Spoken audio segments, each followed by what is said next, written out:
बालदोस्तांनो, ह्या व्हिडिओमध्ये आपण ऐकूया दिवाळीची गोष्ट। आपण दरवर्षी दिवाळी का साजरी करतो याचे कारण ह्या गोष्टीतून जाणून घेणार आहोत। गोष्ट छोटी, अर्थ मोठा। सर्वप्रथम पीकेज लर्निंग मध्ये तुमचे सहर्ष स्वागत आहे। तर ऐकूया दिवाळीची गोष्ट।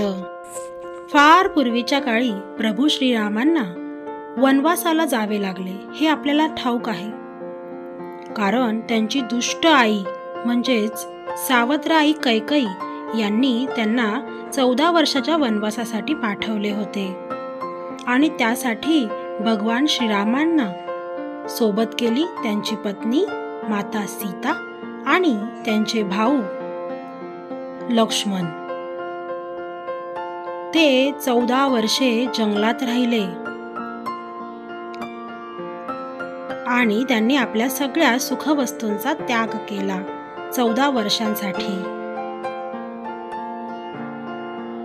पण ह्या 14 वर्षांच्या काळात बऱ्याच घटना घडल्या आणि बहीण शूर्पणखाच्या अपमानाचा सूड घेण्यासाठी श्रीलंकेचा दुष्ट राजा रावण यांनी माता सीतेसमोर स्वतःची ओळख लपविण्यासाठी संत रूप धारण केले, साधू रूप धारण केले आणि त्यांना फसवून माता सीतेचे रावणाने अपहरण केले। माता सीतेची सुखरूप सुटका करण्यासाठी श्रीरामांना हनुमान आणि वानर सेनेने मदत केली। त्यासाठी खडकावर प्रभू श्रीराम हे नाव लिहून त्यांनी त्या दगडांपासून मोठ्या समुद्रावर पूल बनवला आणि जो की रामसेतू नावाने ओळखला जातो आणि त्याद्वारे त्यांनी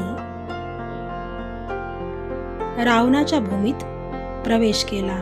प्रभू रामाने रावणाचा पराभव करून देवी सीतेचे संरक्षण केले। वाईटावर चांगल्याचा विजय झाला। प्रभू श्रीरामांनी युद्ध जिंकले। विजय झाल्यानंतर प्रभू श्रीराम, माता सीता आणि लक्ष्मण अयोध्येमध्ये आले। त्यांच्या आगमनाने सर्व अयोध्यावासी मध्ये आनंद आणि हसू पसरले। त्यांचे पुष्प दिवे लावून स्वागत करण्यात आले आणि हाच दिवस सर्वत्र दिवाळी म्हणून साजरा केला जातो। जसा दिवाळी हा दिव्यांचा म्हणजेच प्रकाशाचा सण आहे।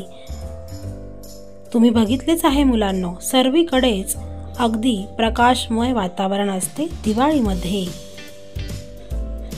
कारण प्रकाश अंधार दूर करतो।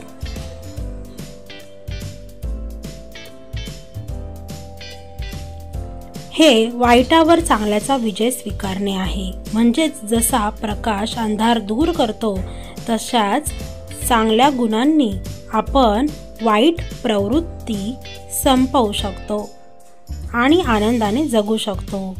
धन्यवाद। ही गोष्ट जर तुम्हाला आवडली असेल तर नक्की लाईक करा, शेअर करा आणि चॅनलला सबस्क्राईब करायला विसरू नका।